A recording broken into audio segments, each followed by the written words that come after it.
Hello guys, welcome back in the next lecture of cardiovascular system. तो आज जो हम बात करेंगे वो होगा blood supply of upper limb. Blood supply of upper limb की आज हम बात करेंगे। ये आपको दिख रहा होगा यहाँ से मैंने जो डायग्राम बनाया है, इसमें मैंने सिर्फ ऐसे ही सुपरफिशियल नोट किया हुआ है, तो बाकी हम पढ़ेंगे आगे। देखो डायग्राम में मैंने दिखाया क्या है, पहले हम वही नोट करते हैं। ये हमारा एसेंडिंग आयोटा है। एसेंडिंग आयोटा के बाद आर्च ऑफ आयोटा और फिर डिसेंडिंग आयोटा यहाँ से आगे जाता है नीचे। तो जो आर्च ऑफ आयोटा है, इसे मैंने आपको पढ़ाया है। इससे 3 मेजर ब्रांचेस निकलती है। एक हमारी ब्रैंकियोसेफेलिक आर्टरी निकलती है, दूसरी जो है हमारी common carotid, left common carotid और लेफ़्ट सबक्लेवियन आर्टरी निकलती है इससे। तो अब हम बात करेंगे ब्रैंकियोसेफेलिक की। तो ब्रैंकियोसेफेलिक की बात करेंगे हम। जनरली हम बात करेंगे जो हमारी राइट लिम्ब है, राइट अपर लिम्ब, उसकी बात। तो लेफ़्ट लिम्ब में भी सेम है। अब लेफ़्ट लिम्ब को हमारी ये जो हमारी लेफ़्ट सबक्लीवियन आर्टरी है वो सप्लाई करती है, लेकिन यहाँ से अगर देखें तो ब्रैंकियोसेफेलिक ऊपर जाती है, फिर ये भी ब्रांच देती है। एक तो ये राइट वर्टिब्रल आर्टरी देती है, दूसरी जो इससे निकलती है वो हमारी राइट सबक्लेवियन आर्टरी होती है। ये सब राइट सबक्लेवियन आर्टरी और ये हमारी लेफ़्ट सबक्लेवियन आर्टरी होती है। तो जो हमारी राइट सबक्लेवियन आर्टरी निकलती है, ये थोड़ा सा आगे जाकर एक ब्रांच देती है जिसे हम कहते हैं right internal thoracic artery. Right internal thoracic artery, इसकी बात हम करेंगे जब हम ब्लड सप्लाई ऑफ थोरैक्स पढ़ेंगे। तो अभी हम जो पढ़ रहे हैं वो है अपर लिम्ब की, तो अभी हम इसे ऐसे ही रखते हैं, इसकी बात हम आगे करेंगे। तो ये आगे जाकर फिर यहाँ से जब ये आगे जाती है तो यहाँ पर ये हमारी एक्सिलरी आर्टरी बन जाती है। क्या बन जाती है? हमारी एक्सिलरी आर्टरी। तो फिर एक्सिलरी आर्टरी भी आगे जाके ब्रांचेस देती है, ये देखो ब्रांचेस देती है, फिर नीचे आती है और बन जाती है हमारी ब्रैंकियल आर्टरी। है ब्रैंकियल है, ब्रैंचियल नहीं होती है, ब्रैंकियल, BRACHIL, ब्रैंकियल आर्टरी हुई। तो ब्रैंकियल आर्टरी फिर नीचे आते हुए ब्रांचेस और देती है, अल्नर ब्रांच देती है, रेडियल ब्रांच देती है। फिर नीचे जाकर जब हमारे पाम में पहुंच जाती है तो डीप पामर आर्टरी बन जाती है एक, और दूसरी जो है वो सुपरफिशियल पामर आर्टरी बन जाती है। उसके बाद डिजिटल आर्टरीज निकलती है आगे जो सप्लाई करती है आगे फिर। तो ये था इसका जो जनरल डायग्राम है। इसके बाद हम बात करेंगे इसकी जनरल पॉइंट इसकी, तो कौन कौन सी आर्टरी। अब हम अलग अलग से देखेंगे। जो हमारी सब क्लीवियन आर्टरी है, ये कहाँ तक सप्लाई करती है, इसके ब्रांचेस क्या निकलते हैं, फिर कौन सी ब्रांच कंटिन्यू होती है, फिर उसके ब्रांचेस की बात करेंगे, फिर उससे कौन सा ब्रांच कंटिन्यू होता है, वो कहाँ कहाँ पर सप्लाई करता है। लास्ट में हम देखेंगे इसका वेनस सप्लाई भी। तो अपर लिम्ब का जो ब्लड सप्लाई है वो आज हम कंप्लीट करेंगे। पहले हम देखेंगे आर्टरियल सप्लाई। पहले हम आज आर्टरियल सप्लाई देखेंगे। देखो guys, blood supply of upper limb हमारा जो आज का टॉपिक है, blood supply of upper limb. तो इसमें आज हम देखेंगे, पहले देखेंगे हम आर्टरियल सप्लाई। तो आर्टरियल सप्लाई में हमने देखना क्या है।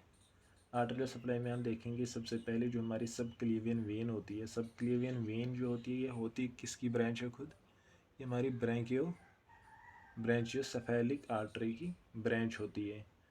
जो उसकी दूसरी ब्रांच होती है वो होती है राइट वर्टिब्रल आर्टरी। तो ये हमारी राइट सबक्लीवियन आर्टरी होती है। राइट सबक्लीवियन आर्टरी ब्रांच होती है ब्रैंकियोसेफेलिक आर्टरी की। तो ये याद रखना होता है इसका ऑरिजिन कहाँ से होता है।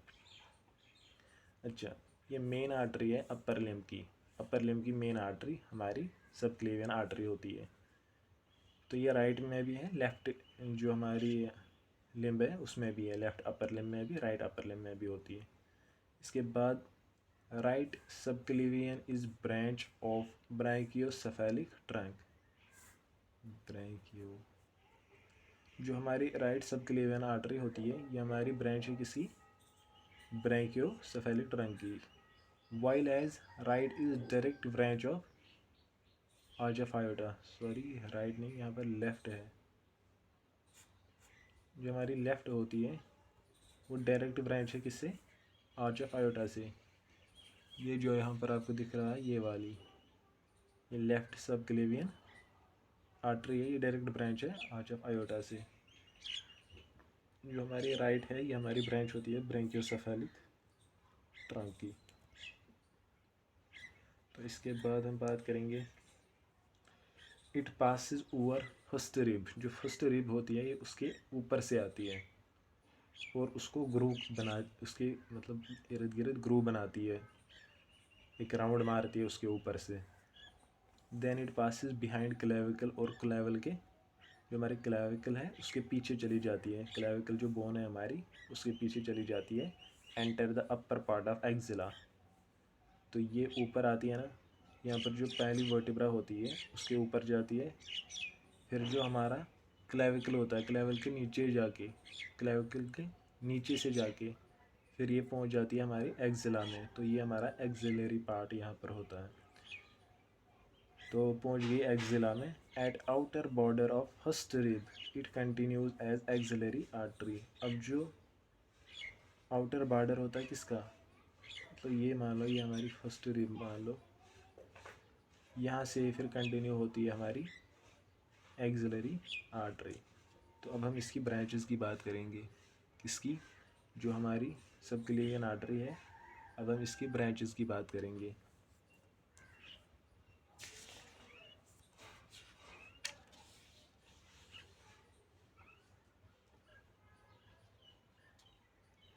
तो सबसे पहले हम देखेंगे subclavian artery usually gives off 5 branches, ज़्यादातर ये 5 ब्रांचेस देती है यूजुअली, मतलब असल में ये 5 ब्रांचेस देती है। अब कौन कौन सी ब्रांच देती है अब हम उसकी बात करेंगे। पहली ब्रांच जो इससे निकलती है वो होती है वर्टिब्रल आर्टरी, वो होती है वर्टिब्रल आर्टरी। दूसरी ब्रांच जो है वर्टिब्रल आर्टरी, दूसरी ब्रांच जो है वो होती है इंटरनल थोरेसिक आर्टरी, ये राइट इंटरनल थोरेसिक आर्टरी।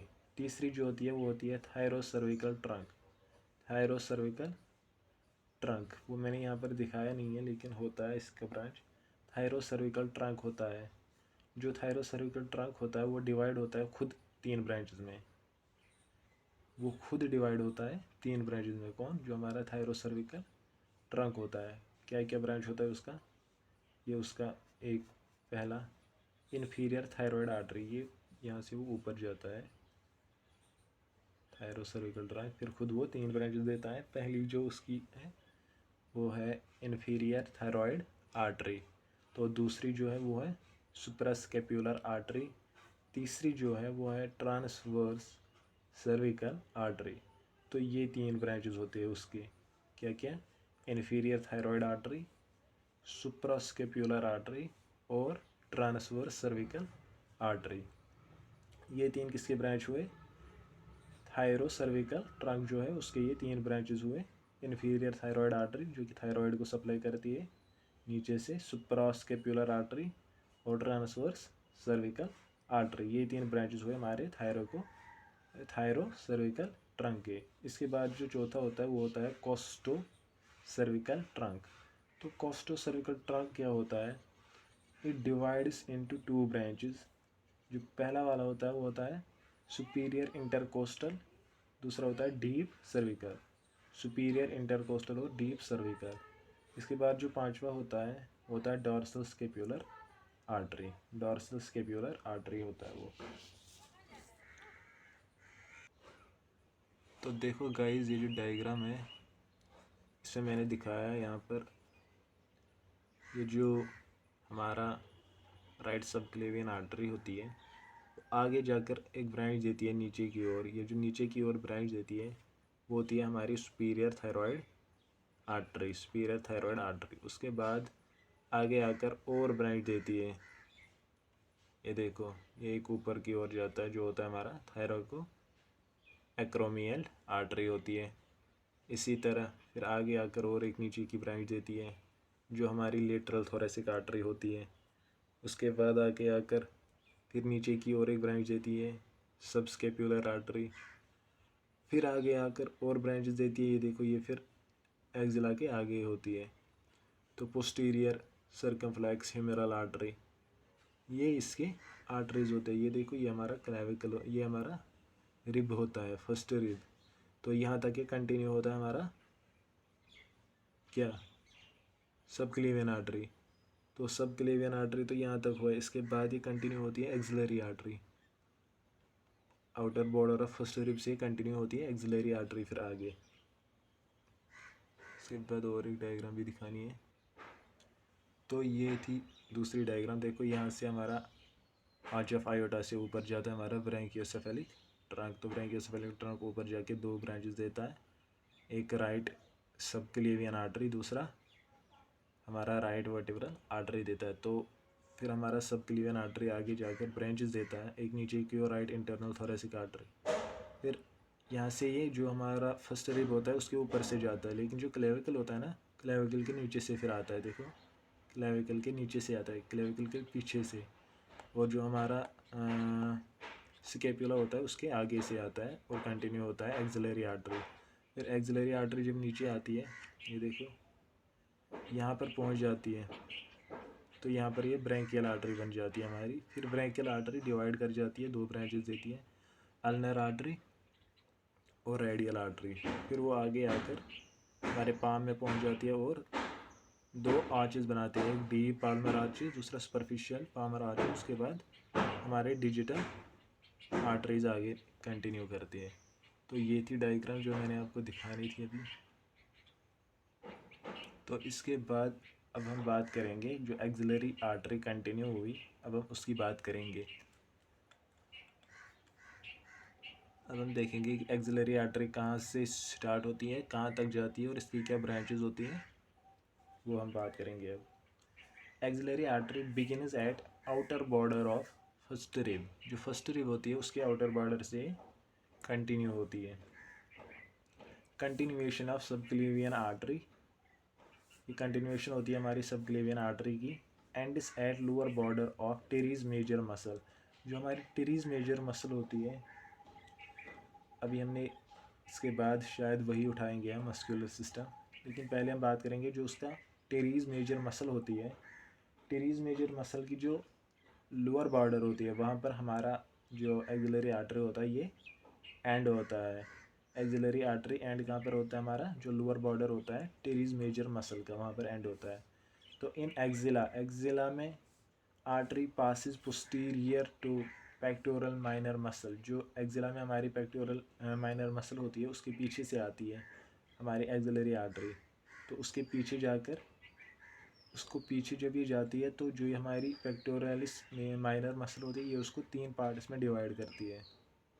जब ये हमारी जो एक्सिलरी आर्टरी होती है ये पीछे जाती है किसकी, जो हमारी पेक्टोरलिस माइनर मसल होती है उसके पीछे जाती है हमारी आर्टरी। तो इसकी वजह से ये तीन पार्ट्स में डिवाइड होती है। वो क्या क्या पार्ट्स होते हैं, जो फर्स्ट पार्ट होता है वो मीडियल होता है, first part medial to pectoralis minor muscle. जो फर्स्ट पार्ट होता है ये मीडियल होता है पेक्टोरलिस मसल के, मतलब उसके मीडियल में। तो जो दूसरा पार्ट होता है ये पोस्टीरियर होता है पेक्टोरलिस माइनर मसल के। तीसरा पार्ट जो होता है वो लेटरल होता है। फर्स्ट पार्ट मीडियल होता है पेक्टोरलिस मसल का, जो दूसरा होता है वो पोस्टीरियर होता है to the pectoralis minor muscle, और जो तीसरा पार्ट होता है वो लेटरल होता है पेक्टोरलिस माइनर मसल का। तो इसकी वजह से जो ये पेक्टोरलिस माइनर मसल है ये हमारी एक्सिलरी आर्टरी को तीन पार्ट्स में डिवाइड करती है, first part, second part, third part. First part जो होता है वो मीडियल होता है to the muscle, second part जो होता है वो पोस्टीरियर होता है टू द मसल, और जो थर्ड पार्ट होता है वो लेटरल होता है मसल के। मसल का नाम क्या है, पेक्टोरलिस माइनर मसल। तो इसके बाद इसकी भी ब्रांचेस की बात हम करेंगे, ये क्या क्या ब्रांच देती है अब हम वो देखेंगे। इसकी ब्रांचेस की बात करें तो axillary artery gives one branch from first part, two branches from second part and three branches from third part. जो इसका फर्स्ट पार्ट होता है उससे ये एक ब्रांच देता है। फर्स्ट पार्ट क्या था, जो कि मीडियल था टू द मसल, उससे एक ब्रांच देता है। उसके बाद जो दूसरा पार्ट होता है इसका, जो क्या होता है, पोस्टीरियर टू द मसल, उससे दो ब्रांचेस निकलते हैं। उसके बाद जो तीसरा ब्रांच होता है जो कि लेटरल होता है टू द मसल, उससे तीन ब्रांचेस निकलते हैं।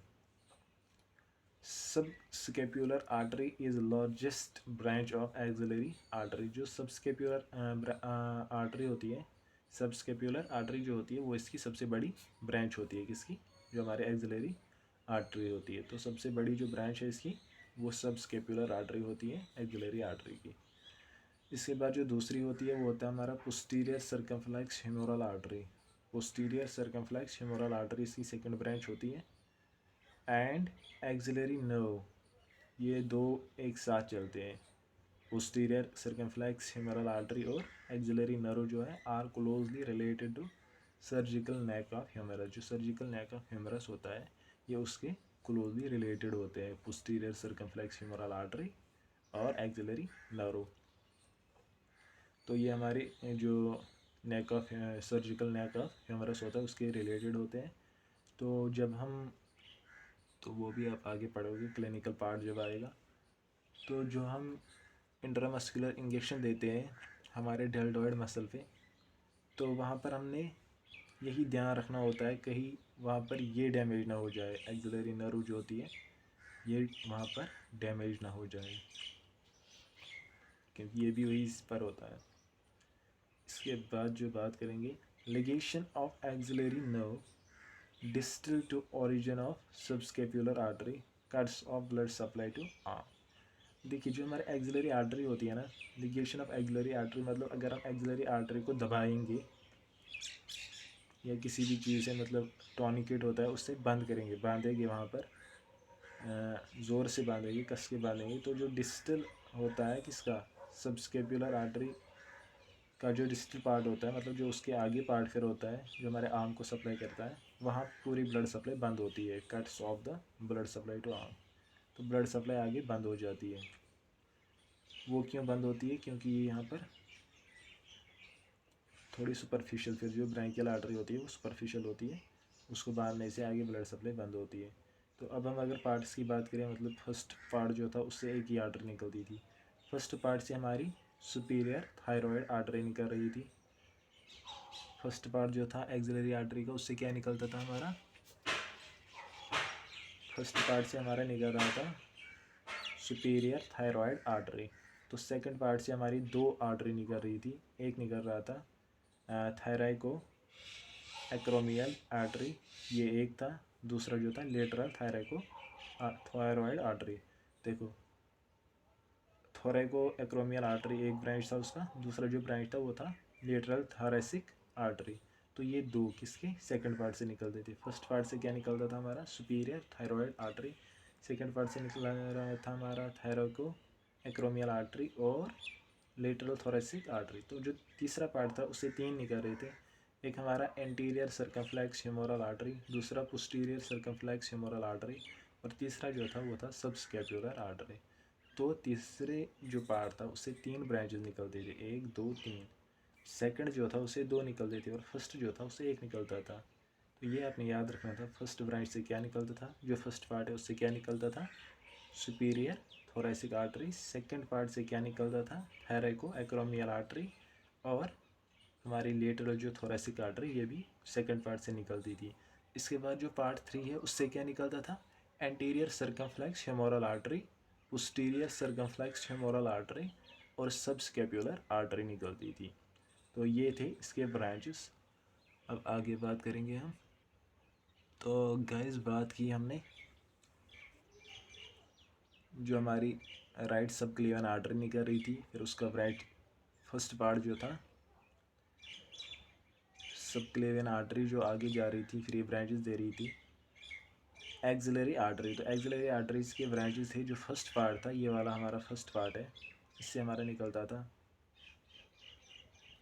फर्स्ट पार्ट से हमारा क्या निकल रहा था, तो मैं आपको दिखाता हूँ एक बार फिर से। नहीं ये वो नहीं है, ये दूसरा है। देखो फर्स्ट पार्ट जो हमारा है, फिर सेकंड पार्ट, फिर थर्ड पार्ट, ये हमारे एक्सिलरी आर्टरी है। तो एक्सिलरी आर्टरी फिर यहाँ आते आते एंड होती है, फिर हमारी ब्रैंकियल आर्टरी कंटिन्यू होती है। तो एक्सिलरी आर्टरी तो हुई हमारी, पहले सबक्लेवियन आर्टरी थी, फिर उसकी कंटिन्यूएशन एक्सिलरी आर्टरी थी, अब उसकी कंटिन्यूएशन आ गया ब्रैंकियल आर्टरी है। तो अब हम बात करेंगे ब्रैंकियल आर्टरी की। देखो गाइस, अब हम बात करेंगे ब्रैंकियल आर्टरी की। तो ब्रैंकियल आर्टरी में हमने क्या करना है, हम इसमें भी जनरल पॉइंट्स देखेंगे। पहले this is principal artery of arm, ये प्रिंसिपल आर्टरी आर्म की होती है, ये सुपरफिशियल होती है, ये सुपरफिशियल होती है। Begins at inferior border of teres major muscle, जो टेरीज मेजर मसल होती है उसकी जो इन्फीरियर बॉर्डर है वहाँ से कंटिन्यू होती है, कंटिन्यूएशन ऑफ एक्सिलरी आर्टरी होती है। In the cubital fossa it ends opposite to neck of radius, जब ये पहुँच जाती है हमारी क्यूबिटल फोसा में तो वहाँ पर ये एंड होती है, वहाँ पर ये एंड होती है opposite to neck of radius, जो नेक ऑफ रेडियस होती है वहाँ पर ये एंड होती है। और वहाँ पर ये डिवाइड कर दिए, दो ब्रांचेस आगे देती है, दो टर्मिनल ब्रांचेस, एक हमारा रेडियल होता है, दूसरा हमारा अल्नर ब्रांच होता है। मैं आपको दिखाता हूँ।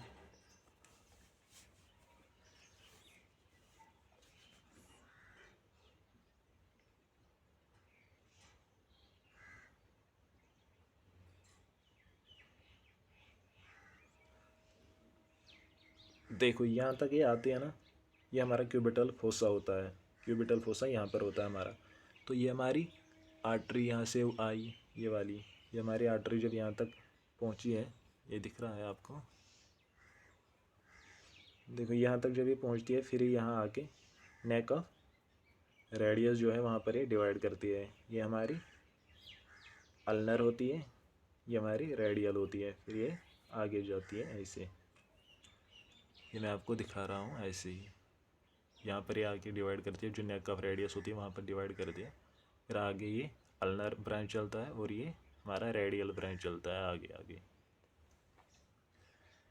तो देखो जो हमारे ब्रैंकियल आर्टरी होती है, branchial artery is superficial and palpebral through out its course, जो हमारी ब्रैंकियल आर्टरी होती है, जो ब्रैंकियल आर्टरी होती है ये हमारी सुपरफिशियल होती है, मतलब ये हमें दिखती है, दिखे या ना दिखे वो दूसरा सवाल है, लेकिन ये ऊपर से होती है, मतलब हमारे डीप में ये नहीं होती है, बात वो है, ये डीप में नहीं होती है, मतलब ये सुपरफिशियल चलती है। अगर हम अपने बाजू को ज़ोर से पकड़े तो ये ब्लॉक होती है, मतलब ये आगे ब्लड सप्लाई इसकी कम हो जाती है। अगर कभी हमारे आर्म में, फो आर्म में या आगे कहीं पर कट लगे फिंगर विंगर में, तो अगर हम उस वक्त अपने आर्म को, जो हमारा ब्रैंकियल आर्टरी होती है, इसको कस के बांधे आर्म को टॉर्निकेट से, तो हमारी जो ब्लड सप्लाई आगे होती है वो रुक जाती है, वो रुक जाती है। तो जिस वजह से हमारी जो ब्लीडिंग होती है वो कम होती है। तो ये पल्पेबल होते हैं, मतलब अगर हम दबाए हाथ से इसको दबाए अपने बाजू को तो ये पल्पेट होती है। अच्छा, इसके बाद हम पॉइंट की बात करेंगे। Arterial blood pressure is usually recorded by applying in inflatable cup around the arm. देखो जो हम आर्टेरियल ब्लड प्रेशर चेक करते हैं वो हम कहाँ पर चेक करते हैं, वो हम आर्म पे ही चेक करते हैं। आर्म पे हम लगाते हैं क्या, इन्फ्लेटेबल जो कफ होता है वो हम अराउंड द आर्म लगाते हैं, जो क्या करता है, कंप्रेस करता है हमारे ब्रैंकियल आर्टरी को against the shaft of humerus. Shaft of humerus के अपोजिट वो हमारी ब्रैंकियल आर्टरी को कंप्रेस करता है, जिस वजह से हमारी ब्लड बंद होता है। तो फिर हम एक स्टेथोस्कोप लगाते हैं, is placed over the artery, जो हमारी आर्टरी होती है ब्रैंकियल आर्टरी वहाँ पर लगाते हैं, in the cubital fossa just medial to biceps tendon, just medial to biceps tendon, उसके थोड़े अपोजिट में, उसके थोड़े लेटरल मीडियल साइड में, तो हमें वहाँ पर ब्लड प्रेशर आता है। ये सब क्लिनिकल पार्ट है, मतलब ये चीज़ें ज़्यादातर करने से फिर आती है, अब ऐसे में बताऊँगा तो आपको समझ में नहीं आएगा। देखो हमने वो कफ, जो इन्फ्लेटेबल कफ होता है हमारे बीपी अपैरेटस का, वो लगाना होता है अराउंड द आर्म। तो फिर उसके नीचे हमने क्या रखना होता है, उसके लेटरल मतलब नीचे वाले साइड में, इन्फीरियर साइड में क्या रखना होता है हमारा स्टेथोस्कोप। तो स्टेथोस्कोप से हम क्या दिखाते हैं, फिर उससे हमें पता चलता है फिर जब हम उसको मतलब उसमें एयर भरते हैं तो हमारा जो ब्रैंकियल आर्टरी होती है वो हमारी कंप्रेस होती है, तो ब्लड सप्लाई कम होती है, तो नीचे फिर आवाज़ नहीं सुनाई देती है स्टेथोस्कोप से। फिर हमने उसमें से ईयर थोड़ा कम कम करना होता है, तो जब हमें आवाज़ सुनाई देती है वो हमारी सिस्टोलिक बीपी होता है, मतलब सिस्टोलिक साउंड होता है। फिर नीचे आते आते वो साउंड बंद होता है, तो वहाँ जहाँ पर वो बंद होता है वो डायस्टोलिक फेज होता है। फिर तो ऊपर वाला जो बीपी का पार्ट होता है, मतलब हम कहते हैं नॉर्मली बीपी कितना होता है 120/80 mmHg, तो जो 120 होता है वो सिस्टोलिक फेज होती है, और जो 80 होता है नीचे वाला वो डायस्टोलिक फेज होता है। तभी मैंने बोला ये सब करने वाली चीज़ें हैं, मतलब फिर समझ में आती है जब हम करते हैं चीज़ें। फ़िलहाल अभी आपने ऐसे ही याद रखना था। अब हम बात करेंगे इसके बाद जो हमारी रेडियल आर्टरी होती है। रेडियल आर्टरी अब टर्मिनल ब्रांच जो हमारी ब्रैंकियल आर्टरी के थे वो दो थे। आते आते देखो ये दो ब्रांचेज, ये टर्म, ये हमारी ब्रैंकियल आर्टरी, ये हमारी अल्नर आर्टरी है, रेडियल आर्टरी। अब राइट की बात करिए, ये अल्नर आर्टरी हुई, ये रेडियल आर्टरी हुई। रेडियल आर्टरी की बात करें, begins in the cubital fossa opposite to the neck of radius. It is smaller among two branches of branchial artery. It is smaller among two branches of branchial artery. जो हमारी branchial artery के दो branches होते हैं, radial branch और ulnar branch, तो ये जो रेडियल ब्रांच होती है ये स्मॉलर होती है अल्नर ब्रांच के मुकाबले में। जस्ट एबो द रिस्ट, जो हमारा रिस्ट होता है उसके ऊपर, it lies superficial, it can be felt as radial pulse. वो मैं आपको यहाँ पर अब बताता हूँ। ये देखो, ये जो हमारा रिस्ट होता है, ये हमारा रिस्ट होता है, रिस्ट के जस्ट ऊपर थोड़ा यहाँ पर आपको अगर दिखेगा, यहाँ पर भी ये सुपरफिशियल होती है। तो जब हम किसी का पल्स चेक करते हैं तो हम ऐसे हाथ रखते हैं, ऐसे 3 उंगलियाँ हम रखते हैं, 3 उंगलियाँ यहाँ पर हम 3 उंगलियाँ रखते हैं। देखो यहाँ पर ये सुपरफिशियल होती है हमारी रेडियल आर्टरी, तो यहाँ पर हम रखते हैं। यहाँ पर हमें रेडियल पल्स पता चलता है किसी बंदे का, ये हमारे रेडियल पल्स यहाँ पर मुझे पता चल रहा है अपना। आप भी अपनी ट्राई करो ऐसे। देखो ये जो यहाँ पर ये दिख रहा होगा ये एलिवेशन बोन का, इसके नीचे हमने ये तीसरी उंगली रखनी है, फिर इसके साथ दूसरी, फिर फर्स्ट, और हमेशा ये जो फिंगर होती है, ये फिंगर ये वाली, ये हमने हार्ट की ओर रखनी होती है। देखो हार्ट हमारा इस तरह है ना, तो ये ऊपर रहेगी, फिर ये नीचे आएगी, फिर थोड़ी दबानी है और हमें पल्स का पता चलता है। ये देखो, तो ऐसे करना होता है। वहाँ पर हमारी क्या होती है, रेडियल पल्स हमें वहाँ पर आती है। Just above the wrist it lies superficial and it can be felt as radial pulse, तो वहाँ पर भी ये पल्पेट होती है। It enters it it enters the palm, passing between the two heads of first dorsal interosseous and abductor pollicis muscles. It enters the palm, जब ये palm में enter होती है, जब ये palm में enter होती है, यहाँ से जब ये palm में enter होती है, तो यहाँ पर हमारी दो मसल्स होती है, जो फर्स्ट डोर्सल होती है, फर्स्ट डोर्सल इंटरऑशियस जो मसल होती है, और एबडक्टर पॉलिसिस मसल, ये होती है हमारी एबडक्टर पॉलिसिस मसल, ये वाली जो इसको खींचती है बाहर की ओर, ये होती है abductor muscle.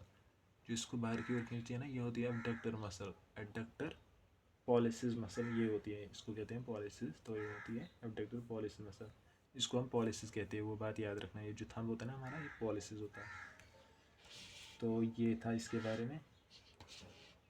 It enters the palm, जब भी पाम में एंटर होती है तो passing between two heads of, दो हेड्स के दरमियान चलती है, किसके जो डोर्सल इंटरऑशियस होती है और दूसरी जो एडक्टर पॉलिसिस मसल होती है, इन दोनों की जो हेड होती है उनके बिटवीन चलती है हमारी रेडियल आर्टरी और एंटर होती है हमारी पाम में। तो इसके बाद देखो, इसके बाद हमें क्या देखना है, उसके बाद हम बात करेंगे radial artery. Radial artery ends by forming the deep palmar arch with the deep palmar branch of ulnar artery।